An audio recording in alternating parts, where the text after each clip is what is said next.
Fernando Moragón, experto en geopolítica especializado en Rusia, Asia Central y China. Fernando, muy buenas tardes. Hola, buenas tardes, encantado de estar con vosotros. Bueno, conclusiones te quiero pedir sobre este primer día de visita de Vladimir Putin a China para reunirse con Xi Jinping, desde luego cargado todo de simbolismo, de unión entre ambos países, mucha referencia a las palabras amistad, socios, sin límites, sin obstáculos. ¿Qué te ha parecido? Bueno, pues en la línea que ya llevan teniendo las reuniones entre Xi Jinping y Putin, que son muchas, como bien señalabas, y a lo largo de cada año hay por lo menos 4 o 5 mínimo, y muy diferentes, o sea, completamente diferentes a las que ha habido, por ejemplo, con el señor Macron, donde Xi Jinping estaba ahí, digamos, un poco insatisfecho, encima con la señora von der Leyen, haciendo eso, de la que realmente manda, y luego dejándose a poner verde a China, es decir, a hacer una crítica a China durísima. Bueno, en el caso de Putin y Xi Jinping lo tienen muy claro. Yo creo que se llevan muy bien aparte personalmente y tienen muy claro que están luchando contra un enemigo común. Y una cosa es que luego no lo digan, digamos, en declaraciones o en conferencias de prensa, aunque cada vez lo dicen más, pero bueno, pero sí que tienen claro que el gran problema ahora mismo que hay en el mundo se llama Estados Unidos y van a por él. En cuanto a los chinos, yo me acuerdo que en mi última visita en China este año ya estaban diciendo a partir de ahora ya esto no puede seguir así, y cada vez que los norteamericanos hagan un movimiento, por ejemplo, contra la economía china, como subir los aranceles y demás, nosotros responderemos de igual manera o equivalente.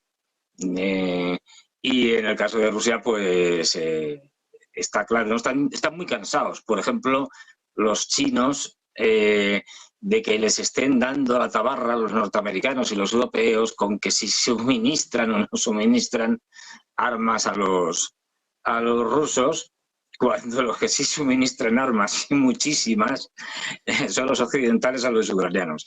De esto ya están hasta las narices, por decirlo así suavemente. Y porque otra cosa no presenta pruebas, es decir, es una acusación que dejan ahí en el aire sin presentar ningún tipo de pruebas. Y bueno, estamos viendo además que la situación se está deteriorando mucho, sobre todo en el Mar del Sur de la China, especialmente en Filipinas, donde hace poco el gobierno de Filipinas ha expulsado a varios diplomáticos chinos y la tensión es grande. Y por desgracia, lo que yo veo cada vez que hablo con fuentes chinas, ellos tienen muy claro que Estados Unidos provocará algún incidente, bien sea año que viene, el siguiente o el próximo, pero no puede tardar mucho para ir a una guerra con China. Eso lo tienen muy claro. Cogerán un proxy, ese proxy puede ser Filipinas, puede ser Taiwán, puede ser hasta Japón, puede ser Corea del Sur. Hay muchos candidatos, no hay problema. Pero lo tienen claro, y también tienen claro que dependen uno del otro.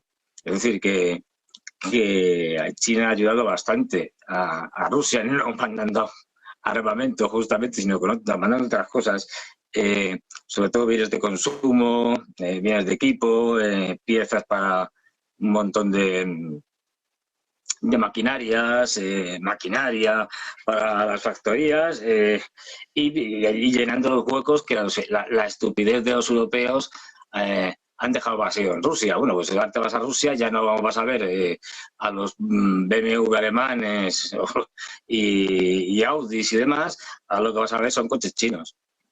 Bueno, están encantados de la vida, de que los europeos sigan haciendo el tonto. Por cierto, muy enfadados cada vez más con Europa. Yo he tenido la ocasión de poder oír a diplomáticos y están muy cansados con esto de que la Unión Europea no termine de ratificar los acuerdos que se hicieron para inversiones por parte de China, etcétera. Y de que al final siempre se haga hincapié en que son rivales sistémicos, ¿no? Fernando, hablando de acuerdos, de hecho hoy Vladimir Putin y Xi Jinping han insistido mucho en acuerdos que se iban a realizar a lo largo de las próximas horas hasta que terminara el viaje de Putin por China. ¿Qué tipo de acuerdos podemos encontrarnos entre ambos líderes en estos días? Yo creo fundamentalmente económicos y tecnológicos. Es decir, ellos cada vez dependen más uno del otro. De hecho, ya se habla de que aproximadamente el 90% de sus intercambios comerciales se hacen ya en la moneda de ambos países, o en rublos o en yuanes, y desde inversiones en el lejano oriente ruso, donde China es un importante inversor, en infraestructuras, hasta, por ejemplo, todo lo que tenga que ver con el suministro de materias primas para China. China sabe que ellos no pueden depender del suministro marítimo, puesto que en el caso de un conflicto con Estados Unidos eso se acaba por el corte del estrecho de Malaca. De ahí que para ellos Rusia sea fundamental en el tema de petróleo, el tema de gas.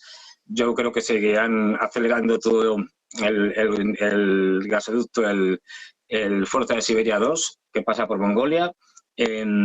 Se podrán firmar más acuerdos, como el que firmó una de las últimas veces el año pasado, sobre los cereales, sobre el suministro de cereales. Es decir, cualquier tipo de compras que puedan realizar los chinos de productos básicos, alimentación, energía, etcétera, lo van a hacer porque lo tienen muy fácil, y ahí son vías terrestres y la mayoría directas. Y aún así van a seguirse reforzando en muchos ámbitos. Incluso, fíjate, hay una cosa que es, claro, esto es que es obvio. Las mercancías de doble uso, bueno, pues ya sabemos que esto lo sabe todo el mundo, es decir, que no es ninguna novedad, que los chinos venden muchos drones a los rusos, que luego estos con facilidad son drones civiles, pero que luego que se puedan utilizar en la guerra también. Se pueden reconvertir y usar en la guerra. Es decir, quien dice drones dice microchips. No hace falta, lo que dijo Ursula von der Leyen, de verdad, que no hace falta tirar de las lavadoras y las neveras rusas para sacar los microchips. Los chinos tienen un montón y como eso, es decir, sobre todo bienes de consumo de todo tipo a Rusia. Pues, ya digo, y veremos algún gran proyecto en infraestructura, seguramente no olvidemos que aunque sale menos ahora, el gran proyecto chino es la ruta de la seda, la nueva ruta de la seda, la franja de la ruta de la